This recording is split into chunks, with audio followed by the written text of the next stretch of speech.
অসম সাহিত্য সভাৰ পাঠশালা অধিৱেশনৰ আজি চতুৰ্থটো দিন।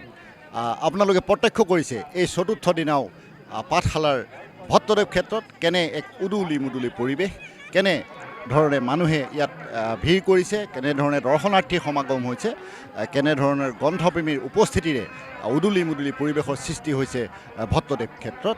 এই ভট্টদেৱ ক্ষেত্ৰৰ কেইটামান ব্যতিক্ৰম কাৰ্যসূচী অসম সাহিত্য সভাই এইবাৰ ৰূপায়ণ কৰিছে। যেনেদৰে বিজ্ঞান মেলাৰ ইয়াত আয়োজন কৰা হৈছে, বাণিজ্য মেলাৰ বিপৰীতে ইয়াত আয়োজন কৰা হৈছে বজালী হাট। বজালী অঞ্চলৰ থলুৱা শিল্পীৰ উৎপাদিত, থলুৱা লোকৰ উৎপাদিত বিভিন্ন সামগ্ৰীৰ ইয়াত প্ৰদৰ্শনী কৰা হৈছে আৰু সেই সামগ্ৰীসমূহ বিক্ৰীৰ জৰিয়তে এক ব্যৱসায় হিচাপে পৰিগণিত হৈছে।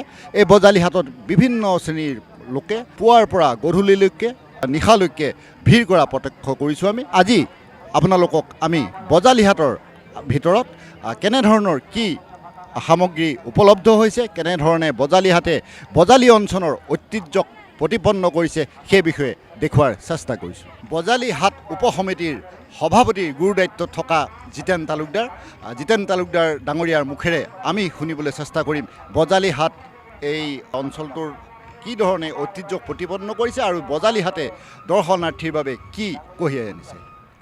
বজালী হাট এইবাৰ এটা এনেকুৱা ধৰণৰ এটা ধাৰণা কৰি লোৱা হৈছে যে আমাৰ গোটেই বজালী অঞ্চলৰ যিবিলাক এটা ভাল তেওঁ মানে খাদ্যৰ বা কাপোৰৰ যিবিলাকৰ এটা সুনাম তেওঁলোকে গোটেই অসমত লৈ আছে, সেই সকলোবিলাক মানুহকে লৈ আমি ইয়াত বজালী হাটৰ ভিতৰত এটা বিশেষ ব্যৱস্থা কৰিছোঁ। ক্ৰয় বিক্ৰয়ৰ কাৰণে ব্যৱস্থাটো কৰা হৈছে আৰু ইয়াত অকল আমাৰ বজালীৰ নহয়, বজালীৰ লগত আমি যিহেতু সাহিত্য সভাৰ কথা, গতিকে অসমৰ বিভিন্ন স্থানৰ পৰা অহা থলুৱা ব্যৱসায়ী কিছুও আমাৰ মাজত আহি উপস্থিত হৈছে।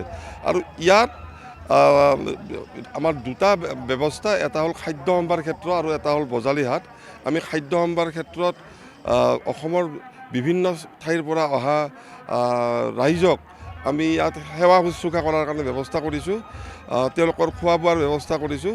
কিন্তু এই সকলোবিলাকে মানে দোকানৰ ব্যৱস্থাৰ জৰিয়তে। আৰু এটা হৈছে বজালী হাট। বজালী হাটৰ ভিতৰত আছে আপোনাৰ আমাৰ এই অঞ্চলৰ কাপোৰৰ যিসকল শিপিনী, সেই কাপোৰৰ শিপিনীসকলৰ বিশেষ ব্যৱস্থাৰ জৰিয়তে তেওঁলোকে ইয়াত তেওঁলোকৰ দোকানবিলাক কৰিছে আৰু মানুহে ইয়াতে তেওঁলোকৰ সকলোবিলাক নতুন সামগ্ৰী ইয়াত লাভ কৰিছে। আৰু আমি এই যোৱা দুটা দিনত অভূতপূৰ্বভাৱে মানুহৰ ইয়াত সঁহাৰি পাইছোঁ। সকলো ৰাইজ আমাৰ ইয়াত আহিছে আৰু তেওঁলোকে এই স্থানটো দৰ্শন কৰিছে। সঁচাই আপোনালোকে অহাৰ কাৰণে ধন্যবাদ। বজালী হাট কনচেপ্টটো আমি প্ৰথমৰ পৰাই আমি এটা এনেকুৱা চিন্তা এটা কৰিছিলোঁ যে আমি আমাৰ বজালী অঞ্চলৰ থলুৱা খাদ্য, থলুৱা প্ৰডাকশ্যন এইবিলাক আমি ইয়াতে মানে ৰিপ্ৰেজেণ্ট কৰিম, যাতে ইয়াৰে এটা নাম মানে বাহিৰত গোটেই অসম বা বাহিৰতো বিয়পি পৰে। আৰু সেনেকুৱাকৈ আমি কৰিবৰ কাৰণে য'ত পৰণাস্তি চেষ্টা কৰিছোঁ, কিন্তু নাজানো কিমান সাফল্যমণ্ডিত হৈছোঁ। তথাপিতো আমি যিখিনি কৰিছোঁ আমি নিজে গৌৰৱান্বিত। এইবাৰ আমাৰ বজালী হাটত আগৰ নিচিনাকৈ সাহিত্য সভাৰ বাণিজ্য মেলা হোৱা নাই। আমাৰ ইয়াত আমি খুব ডিচিপ্লিনত কৰিব চাইছিলোঁ যে ইয়াৰ থলুৱা খাদ্য ইয়াত বেছিকৈ ৰিপ্ৰেজেণ্ট কৰক, আৰু তেনেকুৱাকৈ কৰিছেও, মানুহে ভালো পাইছে। ধৰক আমাৰ চুঙা পিঠা, টেকেলি পিঠা বা অন্য যি প্ৰডাকশ্যন সেইবিলাকো কৰিছে। আৰু লগতে আমাৰ থলুৱা খাদ্যৰ হোটেলো বহুতখিনি আছে। আগতে আমি বেলেগৰ সাহিত্য সভা চাওঁতে আমি দেখিছোঁ যে বিভিন্ন ধৰণৰ মানুহে মানে ভৰি পৰিছিলে আৰু বিভিন্ন ধৰণৰ মানে কি দোকান পাহাৰো আছিলে। এইবাৰ বহুত দোকান কণ্ট্ৰল কৰা হৈছে। যেনেকুৱাকৈ আমি মণিহাৰী দোকানটো আমি কমপ্লিটলি এভইড কৰিছোঁ, যে মণিহাৰী দোকানত ল'ৰা ছোৱালীয়ে আহি ইয়াতে ভৰি পৰিব, খালি সেইটোহে চাব।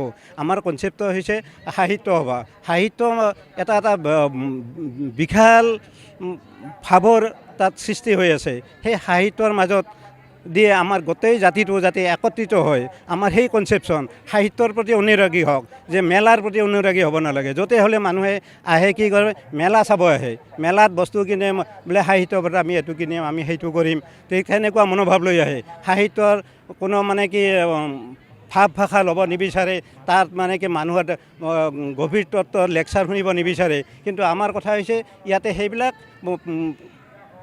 প্ৰয়োজনীয় এইবিলাক লওক আৰু যাতে মানে কি বাণিজ্য মেলাৰ এই কনচেপ্টটো মানে কি এভইড কৰক সেইটোৱে এভইড হৈছে এইবাৰ যেনেকৈ বিজ্ঞান মেলাখনো হৈছে বিজ্ঞান মেলাটোৰো উদ্দেশ্য আপোনালোকে বোধহয় গৈছে তাত যিবিলাক মানে কি শ্ব' কৰিছে খুব আচৰিত এতিয়া বৈজ্ঞানিক ভিত্তিক মনোভাৱ হ'ব লাগে মানুহৰ এতিয়া আগৰ নিচিনা সেই মনোভাৱ নহয় এতিয়াৰ মনোভাৱটো হৈছে বৈজ্ঞানিক ভিত্তিক আৰু বৈজ্ঞানিক ভাৱধাৰাইদি আমাৰ যাতে ওপৰত মানে জাতিটো গুচি যায় সেই চিন্তাটো মানে কি আমি ৰাখিছোঁ গতিকে এতিয়া কিমান সাফল্য মন্দিৰ আছে আপোনালোকে অলপ দেখি এখিনি চাব ধন্যবাদ আপোনালোকৰ কাৰণে